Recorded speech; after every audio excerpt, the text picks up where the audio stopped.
from the year past. So. And Mr. Mayor, that's actually been an argument for zero fare. Garcia, so I submitted a public records request for this initiative, and according to, and I can give my number if I need it, but for now it's the PowerPoint presentation I received called Zero Fare and Microtransit Programs, quote, slide number 3, dated 27 Jan 22, and this could have been updated.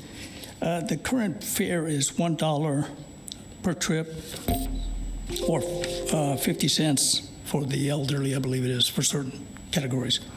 The other question that I had is the fare loss documented on slide 4, assuming the pre-pandemic revenue would be $273,000, and then operating expenses are more than pre-pandemic. So the questions I asked were, how are you going to recover that funding?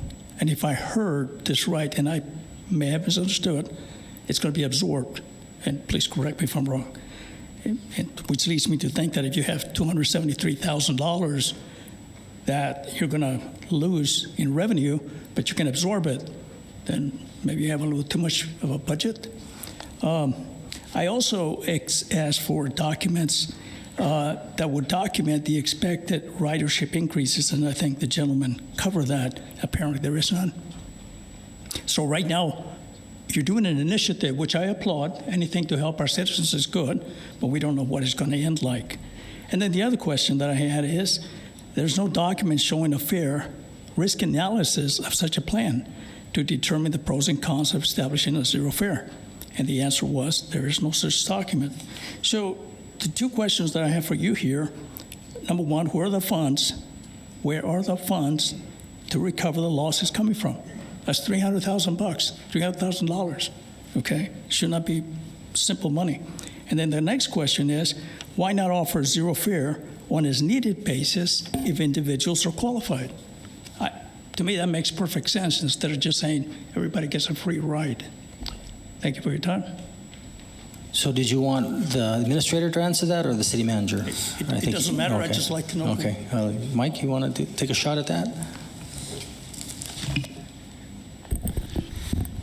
Well, as far as absorbing the fare loss, we do get most of our other funding from, for example, this particular year we're getting 100% operational funding from our ARPA grant that we got. But we also do have, in terms of our expenditures, we've had a hard time filling positions, so we've had some savings in our budget from unfilled positions. So where we can find savings, we may put it all together, and then we'll still have a balanced budget for the fund. But we'll just have to watch it carefully and see what our other revenues come in. We still get our revenue from NMSU and DACC, and that's going to be going up a little bit because wages have increased for our drivers. So the cost of the service that we're providing for them is going up too. So we may be seeing more revenue there than what we originally budgeted. Plus, you might even see some savings from those who are in charge of handling the various funds and making sure that they're accounted for, because that's one of the things that, whether they're 300,000 coming in or $1 million, I think your positions probably are such that that's what they're required to do. And if there's not anything coming in now and dealing with the cash and all that, there's a lot of dealing with, I can only imagine, with the coins and things of this nature, but I would think there'd be some savings there as well. Right. Yeah. And did I answer all of his questions, or I'm trying to? And then normally, without ARPA, the city subsidizes. How much does the city give you to run the transit?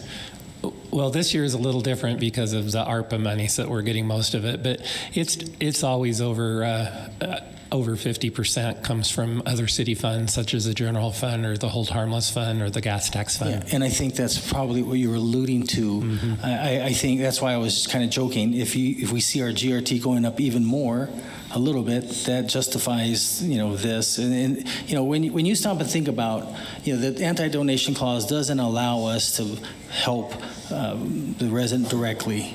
Certain qualifications there are. But if this is one where many residents can save $15 or $50, that impacts their lives a great deal, and it impacts it throughout the city instead of just a select 100 people maybe or 150 people.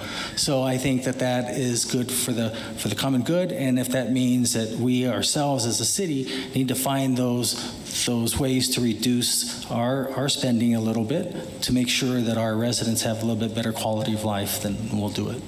Okay. Yeah. Mr. Mayor? Yes. Sorry, I'm sorry, Israel, you've stood up and sat down, so that is the nature of a demonstration project, so just speaking to that. Thank you. We also like to see how our friends up in Albuquerque do, and I mean, we learn from their mistakes. I mean, I'll be real candid with you. We have the red light cameras, we learned from them, and a couple others that we learned, and we thought, okay, that doesn't work good, we'll tweak it this way. Councilor Corran? And I just wanted to sort of speak to the underlying suggestion of that comment, which is why would we give any services to people for free for the city? And I would say the more we give for free, the better.